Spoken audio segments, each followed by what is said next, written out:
The year was 1485. England stood fractured by decades of civil wars of the Rosetta bloody feud between the House of York and the House of Lancaster. In the rolling fields of Leicestershire, the final act of this brutal saga was about to unfold. On one side, Henry Tudor, a man with a tenuous claim to the throne. On the other, Richard III, King of England, a ruler as vilified as he was defiant. Richard III was no stranger to controversy. To some, he was a rightful king. To others, a tyrant who seized power through murder and manipulation. His rise was shadowed by the mysterious disappearance of his nephews the princes in the Tower. Even in life, his reputation carried the weight of whispers, of curses, and of betrayal. But on this day, August 2020, 1485, all that mattered was the clash of steel and the pounding of hooves on damp earth. The battle began at dawn. Richard, clad in shining armor, led his forces with the fierce determination of a man defending his crown. Against him stood Henry Tudor's outnumbered but strategically placed army. The marshy land of Bosworth Field soon became a deadly trap for Richard's men. As the tide turned against him, Richard made a decision that would seal his fate. History records his legendary cry, "A horse, my kingdom for a horse." But what happened next remains shrouded in mystery. Witnesses claimed they saw the king, desperate and cornered, cut down in the melee. His crown was plucked from his head and placed upon Henry Tudor's, marking the birth of the Tudor dynasty. Yet, amid the chaos, a strange tale began to spread among the soldiers. Are you as captivated by the chilling twists in King Richard III's story as we are? If you're enjoying this deep dive into history and mystery, don't forget to give this video a thumbs up and subscribe for more tales that blur the line between fact and the unexplained. Hit that bell icon so you won't miss the next chapter of our journey. Several claimed they saw a figure shadowy, indistinctous from the ground near where Richard fell. Some said it looked like the king himself. Others insisted it was a spectral knight wielding an otherworldly blade. These stories were dismissed, but they would not be the last time Richard's death was linked to the supernatural. His body, stripped of its armor and dignity, was carried to Leicester. Accounts differ. Some say it was draped over a horse like a butchered animal, others that it was placed on a cart like a common criminal. What's certain is this: Richard III, the last Plantagenet king, was buried hastily in Greyfriars Friary, without pomp or ceremony. His enemies wanted his memory erased, but Richard's story was far from over. Years later, strange occurrences began to emerge from the battlefield itself. Farmers working the land spoke of cold spots that would appear suddenly, even on the warmest days. Others reported hearing faint cries, like a man shouting for his horse. Some even claimed to see the figure of a knight, his armor glowing faintly under the moonlight, walking the edges of the field before vanishing into the mist. The legends spread, and so did the questions. Why had Richard's body disappeared from history? Was it merely lost, or was there something darker at play? And what of the strange events that seemed to follow his death? For centuries, these mysteries would linger, waiting for answers that would only come after 500 years. Or so we thought. After the chaos of the Battle of Bosworth Field, Richard III's body was taken to Leicester, stripped of its regal trappings, and buried in Greyfriars Friary. This was no royal funeral, no procession of mourning nobles, no prayers echoing through grand cathedrals. It was a burial meant to erase, not commemorate. Richard, the last Plantagenet king, was laid to rest in an unmarked grave. But the story of his final resting place was far from over. Greyfriars Friary was a modest place of worship, its grounds surrounded by whispers of penitence and secrecy. Some accounts suggest the friars may have felt conflicted about burying a man so maligned in the chronicles of Tudor propaganda. Yet, there are hence fleeting mentions in records and local folklore that the friars may have taken steps to preserve his legacy, perhaps even hiding his body in a way that no desecration could undo. But time was not kind to Greyfriars. Under the reign of Henry VIII, the dissolution of the monastery swept across England like a storm. Abbeys and friaries were dismantled, their lands seized, their treasures plundered. Greyfriars Friary was no exception. As its walls crumbled, Richard's tomb vanished into obscurity. By the 17th century, the friary was gone, replaced by private gardens and later by Leicester's bustling streets. The loss of Richard's grave gave rise to a peculiar void, one filled with speculation and myths. Some said his body had been exhumed and desecrated, thrown into the River Soar. Others believed the friars had relocated his remains in secret, a last act of loyalty to a fallen king. Still, there were those who whispered of Stranger Things stories, of ghostly apparitions seen wandering the grounds where Greyfriars once stood. Witness accounts over the centuries painted an unsettling picture. Shopkeepers and homeowners near the supposed burial site reported hearing faint footsteps in the dead of night, accompanied by the sound of rustling robes, as if a figure from the past still walked among them. Some claimed to see a shadowy figure, cloaked and solemn, drifting through the cobbled streets of Leicester, vanishing just as quickly as it appeared. These tales, dismissed as mere folklore, gained new traction in the 19th century when amateur historians began searching for clues about Richard's final resting place. Among their discoveries was a curious documenta land deed from the Tudor period that mentioned Greyfriars, but provided no concrete evidence of a tomb. Instead, the deed contained a cryptic annotation: "Where the king rests, so too does his shadow." The phrase sparked debate. Was it a poetic reflection on Richard's enduring legacy, or something more sinister? Skeptics argued it was nothing more than a metaphor, but believers saw it as evidence of a supernatural connection between Richard's unmarked grave and the spectral sightings around Leicester. As the 20th century progressed, Richard's legacy faced renewed scrutiny. Shakespeare's portrayal of him as a scheming, hunchbacked villain was increasingly challenged by historians who sought to separate fact from fiction. Yet, while the debate over his character raged on, his grave remained lost. Attempts to locate it were sporadic and often dismissed as quixotic ventures. But then came a breakthrough, a tantalizing lead that would change everything. In 2012, a team of archaeologists from the University of Leicester announced plans to excavate a council car park in the city's heart. The site, they believed, overlapped with the former grounds of Greyfriars Friary.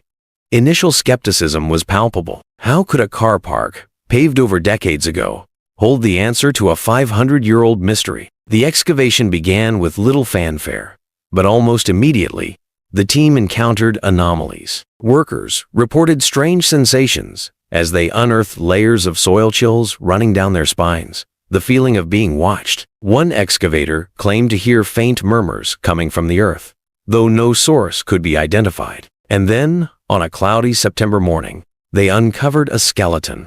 It lay twisted in a shallow grave, its position suggesting haste and indifference in burial. The team was struck by two details: a curved spine and evidence of severe trauma to the skull. Could this truly be the long-lost remains of Richard III? The discovery sent shockwaves through the historical community, but it also stirred unease. As the remains were examined, some of those involved in the dig reported unsettling incidents. Lights flickered inexplicably in the lab where the skeleton was kept. Equipment malfunctioned without explanation. One researcher described a vivid nightmare in which a man dressed in regal armor stared at her with piercing, accusatory eyes. The controversies didn't stop there. DNA testing later confirmed that the skeleton was indeed Richard III, but detractors questioned the validity of the evidence. Could the remains have been planted? Were the researchers too eager to prove their theory? And what of the strange occurrences during the excavation, mere coincidences, or signs of something more unearthly? The rediscovery of Richard's tomb was a triumph of science and determination, but it left as many questions as answers. What role had the friars played in protecting his grave? Why had the site been so haunted by inexplicable phenomena?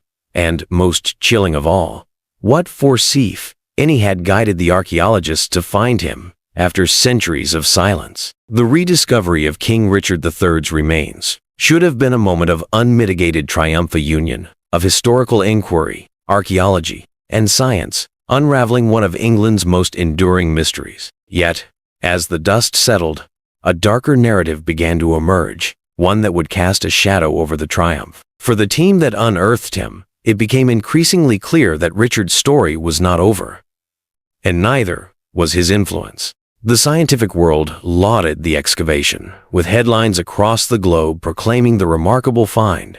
But almost immediately, whispers began to surface. Workers who had participated in the dig reported a string of strange accidents. One archaeologist broke her arm in an unexplained fall just days after the skeleton was removed from the ground. Another recounted his car inexplicably skidding off a dry road during his drive home. The incidents were dismissed as coincidence until their frequency became impossible to ignore. The lead archaeologist herself admitted in a later interview that she felt an inexplicable unease throughout the excavation. She described recurring dreams where Richard's skeletal form stood at the edge of her bed, unmoving, as if judging her from beyond the grave. Some of her colleagues dismissed her fears as stress-induced, but others were less certain. Could the king's unrest and death have spilled into the modern world? The unease deepened during the analysis of Richard's remains. The skeleton bore brutal evidence of Richard's final moment slashes to the back of the head, a stab wound to the pelvis, and several post-mortem injuries that seemed more vengeful than practical. These injuries were a chilling testament to the ferocity of his end, but they also raised a disturbing question. Why was such anger unleashed on a defeated and lifeless body? Another quick reminder. Are you as captivated by the chilling twists in King Richard III's story as we are? If you're enjoying this deep dive into history and mystery, don't forget to give this video a thumbs up and subscribe for more tales that blur the line between fact and the unexplained. Hit that bell icon so you won't miss the next chapter of our... Historians speculated that the violence reflected the sheer hatred Richard inspired in his enemies.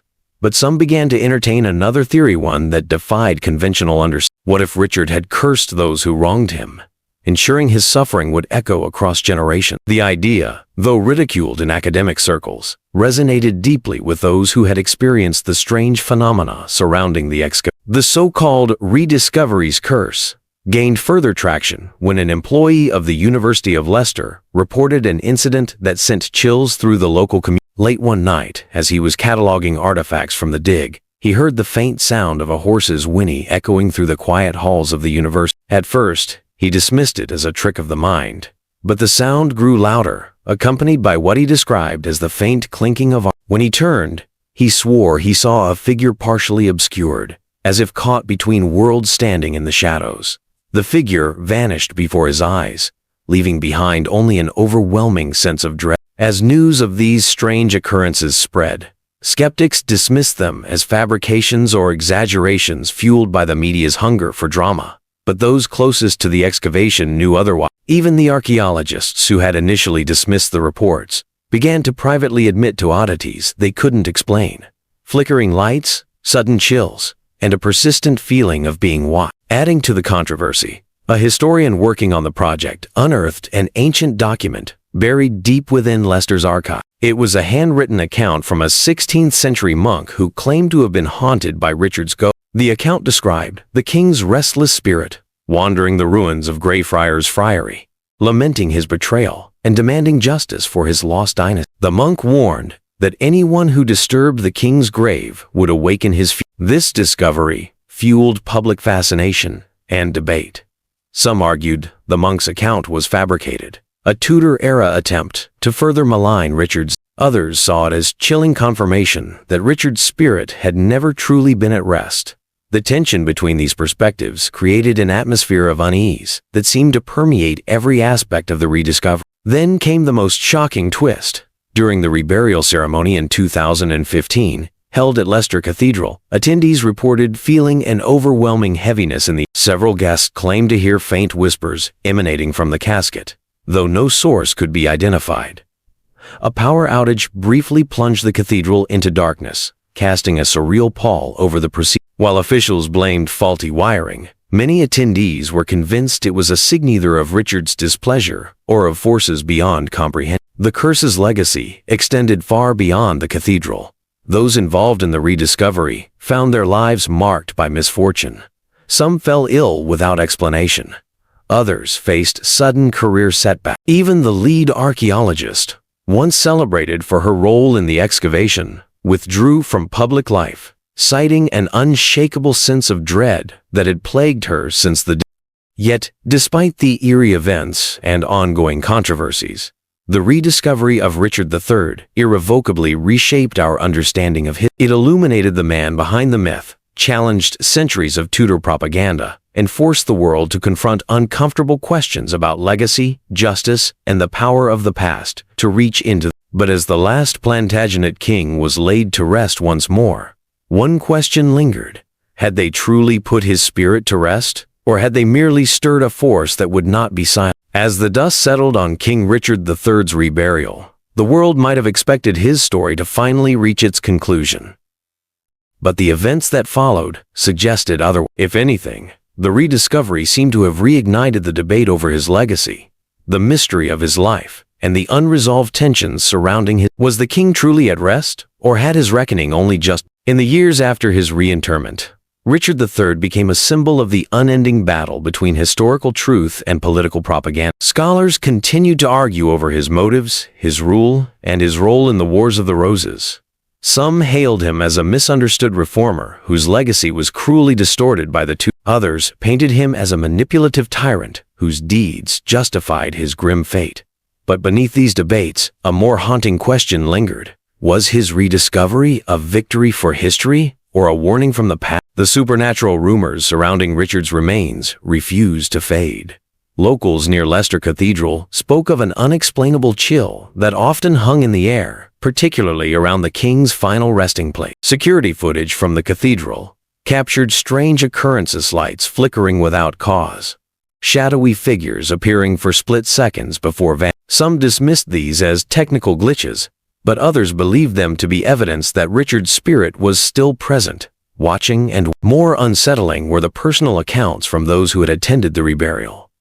Several prominent figures confessed to experiencing vivid nightmares in the weeks following the ceremony. One historian described dreaming of a battlefield strewn with bodies, with Richard standing among them, staring at her with cold, unblinking eyes. Another attendee claimed to have seen Richard's face in a crowded street, only for it to disappear moments. Were these mere coincidences, or had the king's spirit found a way to transcend time, reaching into the modern world to remind us of his unfinished story? The notion of a reckoning took on new weight when a local medium came forward with a chilling claim. She alleged that Richard's spirit had contacted her during a séance, demanding justice for his name. According to her, the king spoke not of vengeance, but of truth, urging the world to see beyond the lies of history and understand the man he truly was. While skeptics dismissed her as a charlatan, her words struck a chord with those who had already felt the eerie pull of Richard's legacy. And so, the story of Richard III remains as divisive and enigmatic as ever. His rediscovery was a triumph of science, a victory for history, and yet perhaps a harbinger of something far. Was the excavation a simple act of archaeology, or was it a fateful decision that disturbed a force better left undisturbed? In the end, we are left with questions.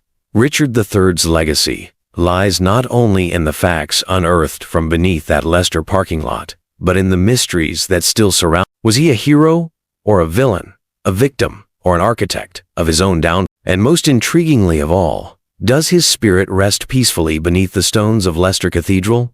Or does it still wander the world, waiting for a reckoning that has yet to come? The story of Richard III invites us to ponder a chilling question. When we uncover the past, do we merely seek the truth, or do we awaken something far more powerful?